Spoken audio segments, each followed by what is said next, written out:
Did you know that Saruman the White forged a ring of his own? Ala Tulia Meldonia Ahara Mariese. My name is Rainbow Dave and welcome to another Tolkien Fun Fact video. Now, I'm gonna be honest. If someone put a gun to my head and told me to name my number one favourite character in the whole Legendarium, I'd struggle. I mean, Círdan the Shipwright and Finrod Felagund are both too awesome for me to decide between, and there's like 100 other top tier characters who are all amazing. And I'm sure you guys all have your own opinions on who is your favourite, and feel free to leave your thoughts in the comments. But if someone put a gun to my head and told me to name my least favourite character, I wouldn't even hesitate. The answer, in my opinion, is Saruman. And I reckon the residents of Rohan would agree, not to mention the scoured hobbits of the Shire. And yet, despite all the ways in which Saruman absolutely sucks, he is still a profoundly fascinating character. You see, Tolkien drops a few of these amazing little details, which hint at a few enchanting secrets concerning the treasonous wizard. And one of the details that I find most fascinating is Saruman's ring.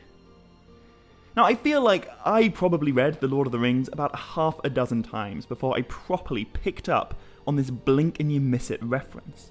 But in the Council of Elrond chapter, Gandalf tells us that I rode to the foot of Orthanc, and came to the stair of Saruman, and there he met me. He wore a ring on his finger. And a few lines later, Saruman tells Gandalf, I am Saruman the Wise, Saruman Ringmaker, Saruman of many colours. So, what the heck is this ring? Is it a ring of power, perhaps? I would say very, very possibly. I mean, just like Sauron, Saruman was a Maya of Aule the Craftsman, after all, back in the day.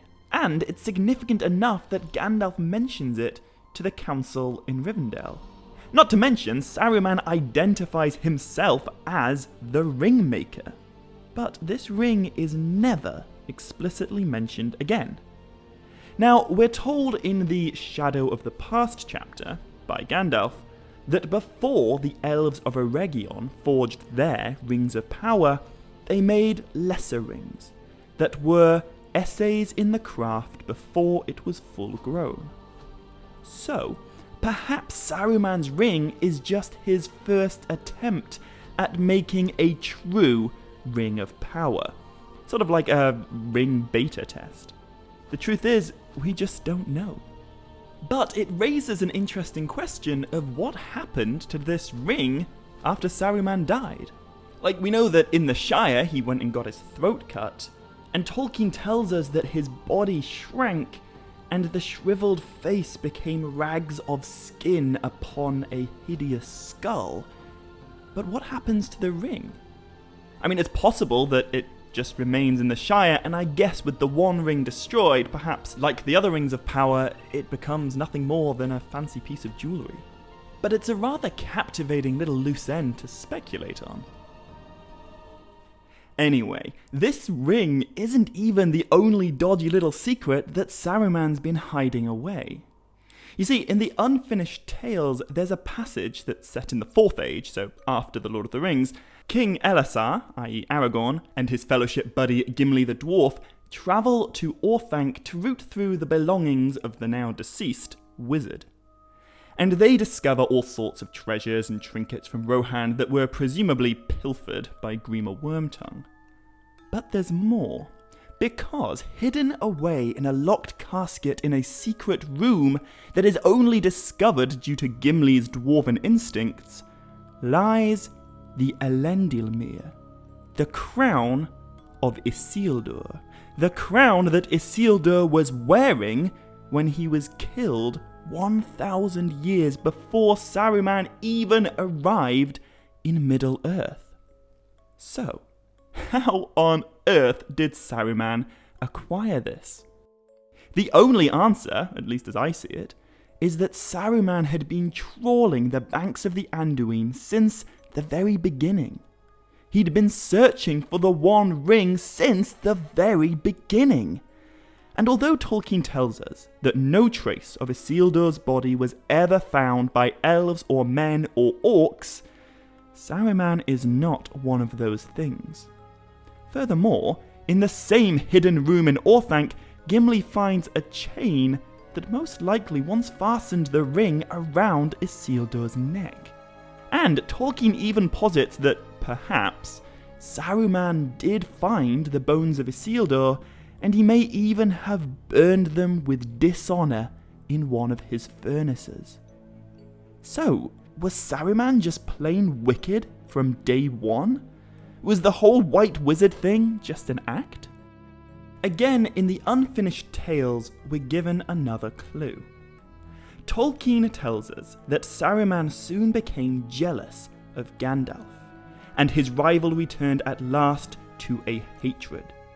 And of course, when the Istari first arrive in Middle-earth, it is Gandalf to whom Círdan bestows Narya, the Ring of Fire.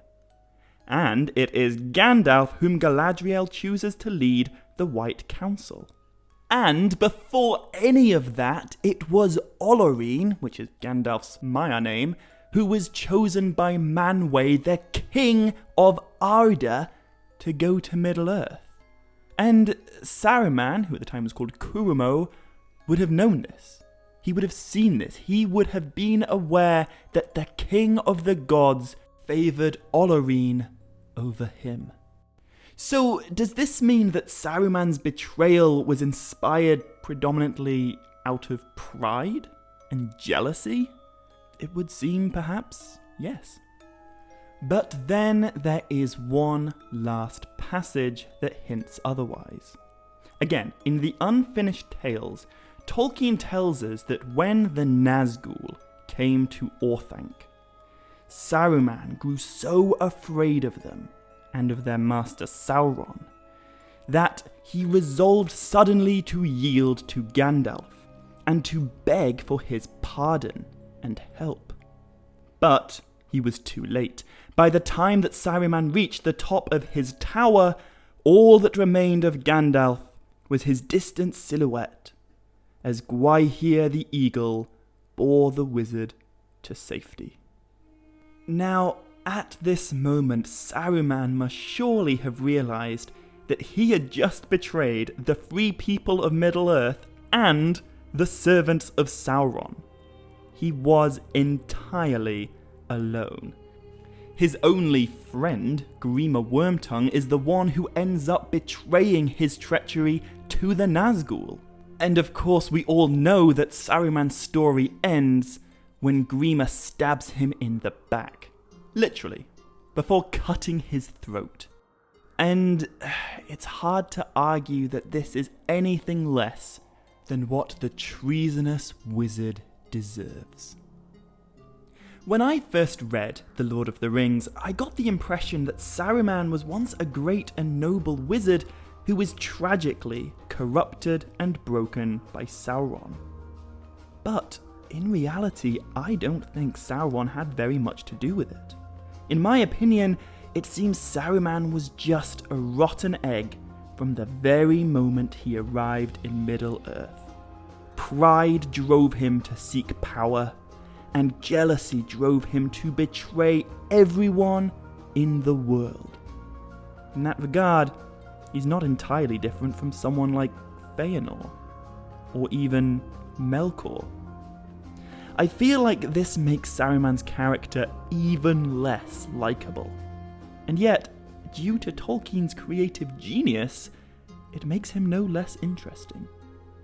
Anyway, let me know what you guys think of all this in the comments, and until next time, my dear friends, much love, stay groovy, and Navaya Melanine.